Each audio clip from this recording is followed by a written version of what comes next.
us today. He's not only a talented artist, but he is also an art educator and head of department for art and design from Campus Rangers International School, Kuala Lumpur. Hi Eugene, welcome to Bryan. Hi, thank you for having me. It's really good to have you with us today. My pleasure. Eugene, could you share a little bit about your background? First and foremost, my name is Eugene. I'm 36 years old this year. Fine art graduate from the Malaysian Institute of Art back in 2008. And recently, back in 2002, I just finished my Masters in Education. And currently, I'm in my 15th year of teaching. Wow, that's a very long journey in art background. Yep. Okay. Can I know when you discovered the talent? Your talent of interest in art, drawing, sketching. When did it all begin? I think it all started when I was 5 to 6 years old, when I was in preschool. Okay. So my preschool teacher actually inspired me a lot. Okay. So the journey started from there. Eventually, when I went to secondary school, I had a very good art teacher, and he encouraged me a lot to take up art in college. So that's where I found Malaysian Institute of Art and enrolled there in the fine art course, where I spent 3 years studying, and then later on I was posted to a private school as an art educator. Could you share a little bit about your art style?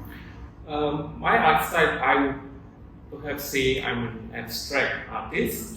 So most of the work that I do based on charcoal medium.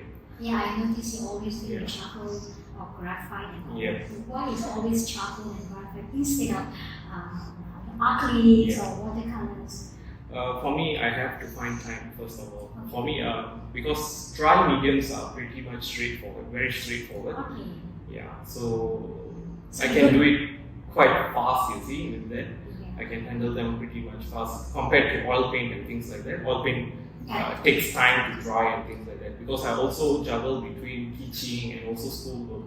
So whenever I find work time, I have to do my work. I cannot stop creating. Yeah. So I also noticed that you join a lot of art competitions. Yes. Could you share a little bit about that? Yes, I will always find an opportunity to take part in whatever competition. And you always win most of the competitions. Most of the times, yes, because I have to inspire my students as well. Okay. Because I always tell my students, you have to take part, you have to expose yourself in art scene, or else people may not know you, or you may be forgotten. So every time now and then, whenever I get this opportunity, I will try to take part. Although it's pretty tough to find time to compete, to send in my submissions, but yeah, I have to do it. And from there, whenever I win competitions, it's for me a proud moment for me to showcase it to my students. Yes. Today we had an interesting topic to discuss. It's about what is your advice for discouraged artists? Because there could be artists out there who continue creating artwork and their paintings are not selling, and they are probably going through financial difficulties and lack of motivation, or I don't know, whatever their journey is. So what is your message, advice, tips for all these artists who's going through such journey? Yeah, sure. I think pretty much the most important thing is to embrace your process of creating your artwork. I agree. Yes. So it's you create art is just not for the market, but it's your reflection, your own reflection of who you are as an artist. So I feel that is very, very important as a very first step to being an artist. So embracing your process, not just by rushing to finish up your work, it is very, very important. That's what I think. Yeah. And I think not having a good support system, like lacking of support system from family or circle of friends, that could also demotivate. Right, you agree. Especially in our Malaysian art scene, our Malaysian Asian community, I think parents are the main hindrance for you to pursue your art education. The family, the relatives, and all that. Even from my own experience, upon completion of my SPM, I wanted to do art, and most of my family members were not so keen about it, but I have to prove it to them. It was a big struggle as being an Asian, especially coming from an Indian family. It was a big struggle for me to prove it to them that I can actually flourish in this field of art and design. Finally, somehow I made it. Yes. So I'm pretty sure they're proud of you. Yes, now. yes, definitely. That's where we have to really work hard and prove it to them that we are capable of, sustaining ourselves in this field. Do you think some of the artists feel discouraged because they are unable to find their unique style, therefore they cannot brand themselves? Yeah, I would have to agree to a certain extent, but it's not completely true. Because whenever you do your art, you have to find your own style of doing it instead of rather than copying it time to time from a different artist, you see. So as I always advise my student, you try first, and then you see how we can go about it.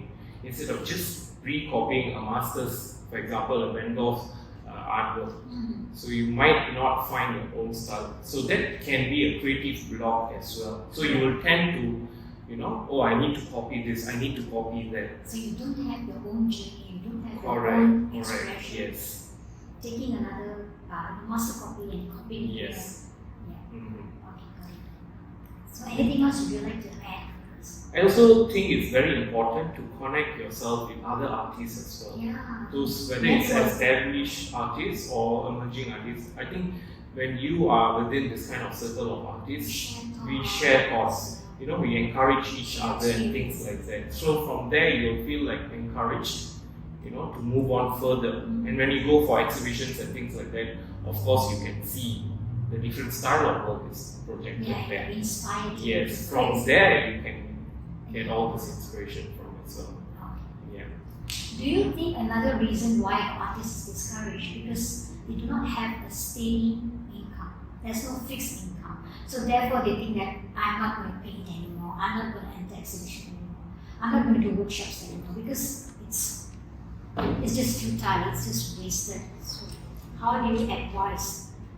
Totally agree with that, especially in the Malaysian art scene.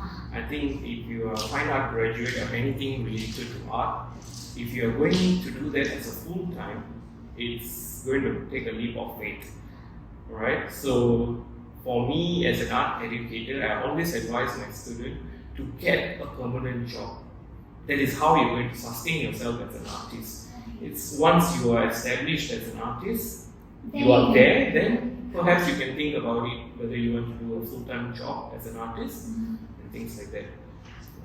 Could you tell us a few tips how to overcome this feeling of discouragement or not want to move on to create art? How to overcome this?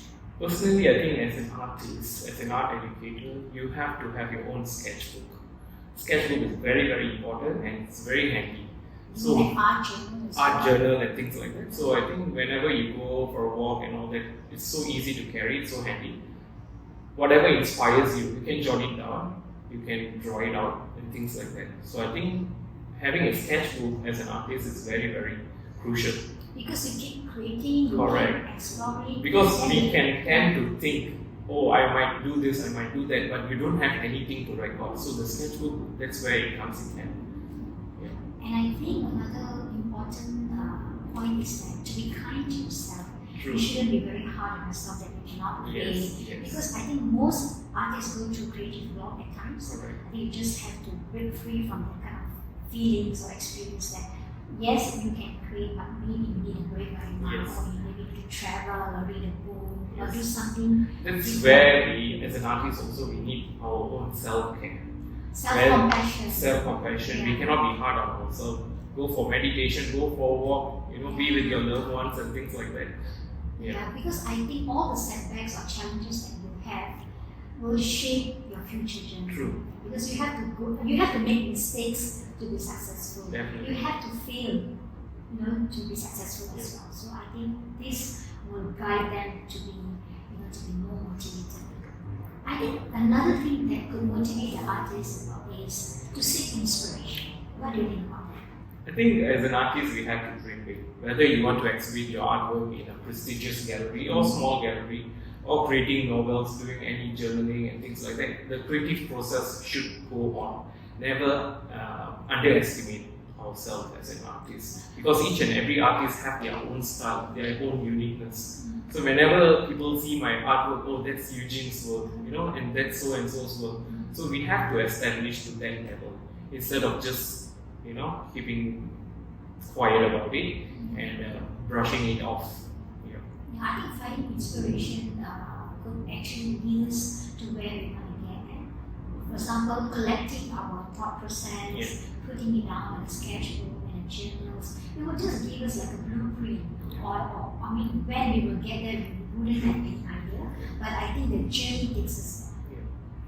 So it's very important also to stay open to changes. Yeah, true. In terms of our style, our medium as well. Try to experiment as much medium as we can until we feel, okay, this is my most suitable medium. Perhaps you can expand from there. Right? Yeah. So Eugene, being an art educator as well as deputy principal, what are the challenges that you face every day? I think my first challenges as an art educator is to convince parents, to allow their child to pursue the art education. That is the very the biggest hindrance, I would say, So to convince parents.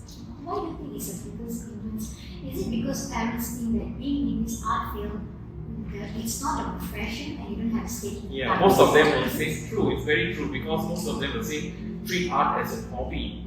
Why not treat that art into a hobby and later into your own business? You see. So I think it's very, very important for parents to understand that even with art, you can go a long journey. Yeah. What is art? Yeah, because you have came along Yes, journey. yes. From a 5-year-old boy till now, you have grown so much.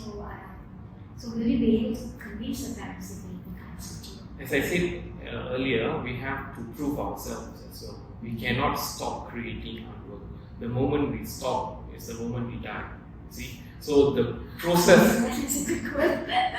The process have to continually go on. So in any education also, the moment we stop learning, that's the process we die off. So it's always good for an artist. Even to my art student, I always say, continue to produce. No matter how bad, how good, how professional you are, it's always good for you to continue. The moment you practice and practice, it becomes part of your life, eventually it becomes your habit. Yes. So what other challenges do you face besides convincing the parents? Now if I speak as from perspective of a deputy principal, of course I have to handle a lot of school issues, admin work, parents, dealing with parents, students. It's not easy. So I find art is where I can escape. Just go into the art room and start sketching something or creating a new work, and I completely get involved in that. So that is how you overcome Yes, your stress that's how I and your overcome. challenges. Do you think that art education plays an important role in a child when it's growing up? Do you think it plays an important role? Oh yes, definitely. You have to agree with that. It's really, really important because without art, art is the only thing that keeps us human.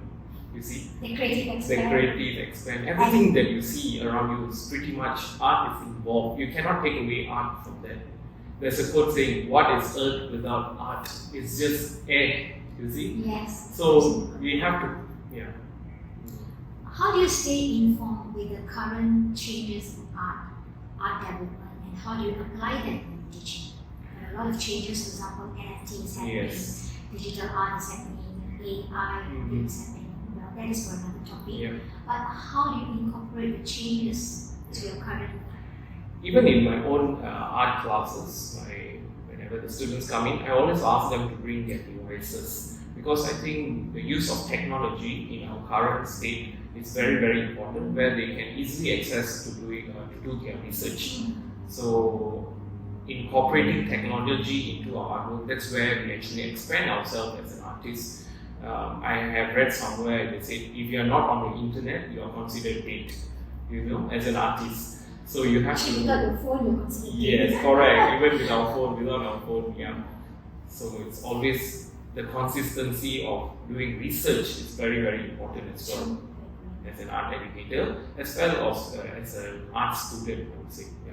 So before we wrap up, do you have any future project or plans? dreams, ideas that you would like to share with us? Oh yes, definitely. For now, I'm trying to work on a few of my latest work. It's still in progress, and hopefully, I can further my studies in PhD. Wow. Yeah. So that's my future plan. Yeah. Eugene, it's really good to have you with us Thank today. you. And thank you for sharing all your valuable insights, information about how to advise discouraged artists. Yeah. Thank you. Thank you so much for having me here. Thank you.